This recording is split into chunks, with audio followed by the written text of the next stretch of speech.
Hey there, welcome back. So today we will add a functionality into our program, and in fact we would be creating yet another new object. Let me comment these two lines in order to reduce confusion to start with. And the name of the laptop would be a gaming laptop. So I will type in laptop, gaming laptop equals new laptop. Now we will also configure this based on our parameterized constructor, right? So the screen would be like 15.6, or in fact it would be better if we give the value as 17F. I suppose the value is a float entity. The processor would be, what would be a processor? Processor is an object, so we will type in new processor. Now again, in this new processor we have two constructor. One is the default constructor, second one is the parameterized constructor. So we would be making use of the parameterized constructor. In fact, it would be better if we create a object first of processor type and then initialize this based on our requirement. That will reduce your confusion. So let us get rid of it. First of all, let us create an processor object. So I will type in processor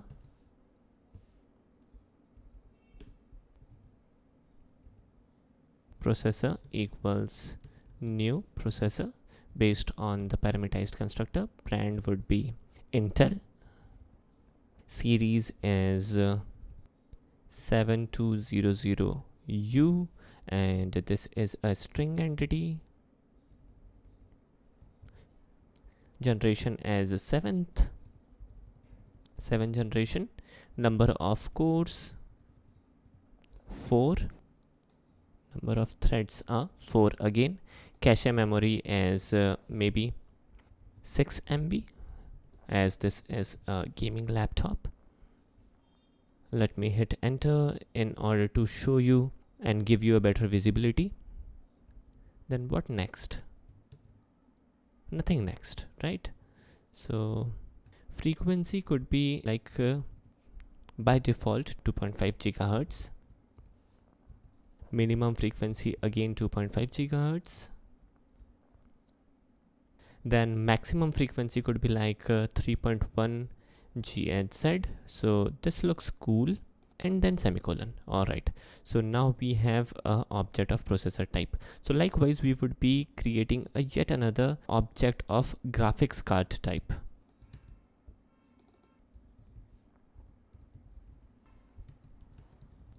And we will again make use of the parameterized constructor. Brand would be like NVIDIA. Then series would be 1050 maybe, and memory would be like 4 GB. And definitely this is a string entity, so we need to enclose it in between double quotes. I suppose everything looks good to me, and let me hit enter. All right, so screen is maybe 17 inches for a gaming laptop. Processor is processor. Then RAM is DDR4. Hard drive as 2 TB. Graphic card as graphic card. Object is already created.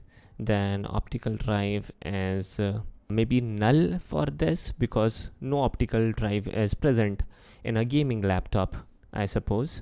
And the keyboard as backlit. Alright, so this is good. Alright. Now we have successfully initialized a gaming laptop, and in order to check whether everything is working properly or not, let us quickly print this on our console. So we will print the gaming laptop object directly. We have the toString methods with us, so we would be able to print full information. So the processor as Intel, series, generation 7, core, thread, memory 4 MB, frequency, minimum frequency, maximum frequency, everything is working properly as expected. So this is how we can like initialize these composition very easily. Alright, so now we are making use of custom objects in this declaration. Now, in order to show you how we can do things in a different manner, let me comment out this and let me copy this particular part from here, so I can, in place of processor, directly use a anonymous object as well. And again, this will work. I can do the same with graphic card as well, and this should also work. Now let me format this a little. All right, and everything is good enough, right? So this is how we can create a gaming laptop where we are initializing using a parameterized constructor, and inside the constructor we are initializing a yet another object. So there is an object inside an object. Let me undo the changes in order to simplify things a little. Alright, so this is cool. Now moving forward, what is next? Next is creating a functionality. Alright, so let's navigate to our laptop.java file, and in here we would be adding a method. This would be a public method. A return type would be like a string, and then moving forward, in fact the return type should be void. We will be directly printing information on console. The name of the method could be like gaming mode. Alright, and inside this method we will be simply accessing the property which are defined in our processor. Now if we check the processor class, the properties are private entity. As a result, we would require setters and getters to access these properties. Now we have only defined the getter method, not the setter method, and in order to overclock the frequency of the processor, we would require a setter method of the frequency property. So let us do that. So I will right click, navigate to source, and generate the getters and setters, and we will generate the setter for frequency. So in here is the frequency property.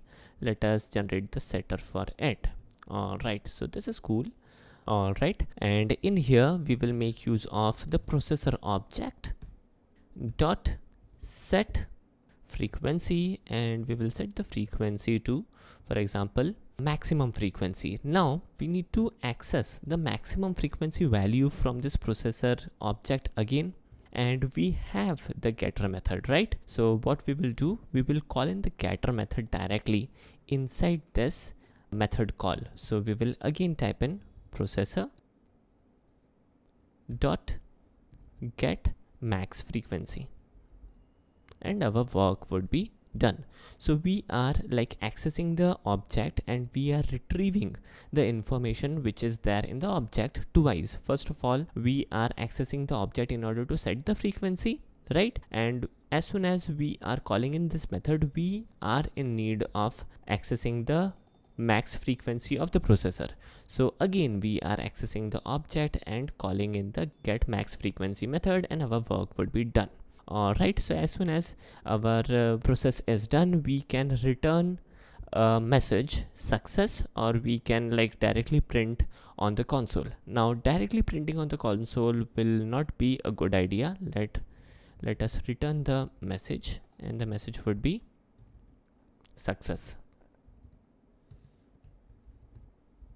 So this is a very simple simulation of how we can do some functionality and add some functionality in our composition based program and depicting the real life scenario. Alright, so in here we will be initializing the gaming laptop, and by default, if we check, the frequency is set to 2.5 gigahertz, right? So we will be doing something special in here. So we will type in gaming laptop dot gaming mode. So as soon as we do this, the frequency of the processor would be overclocked to 3.1 gigahertz, which is the maximum frequency of the processor. And then again, if we try to print the gaming laptop, then we would be able to check the frequency. Now in here, we won't be printing all of the information. Rather, let us do one more thing. So we will get the processor information, and then let us get the frequency. So let us get the frequency real quick. Alright, so this is cool, and let us print the information on the console. So the first line is the whole and sole information related to our gaming laptop, and the next line is the frequency, right? So 3.1 gigahertz is our overclocked frequency. So this is cool. And amazingly, how easily we are able to implement a functionality. This is really cool. So let me also do one thing. Gaming mode on could be the message, and in here let us add in some yet another message in here. So current frequency. All right, let me rerun the program. Here we go. Gaming mode on and current frequency is 3.1 gigahertz, which is fantastic. So this is all about today's video, and in our next video we will try to add some yet another functionality if possible. Thanks for watching. Take care and have a nice day.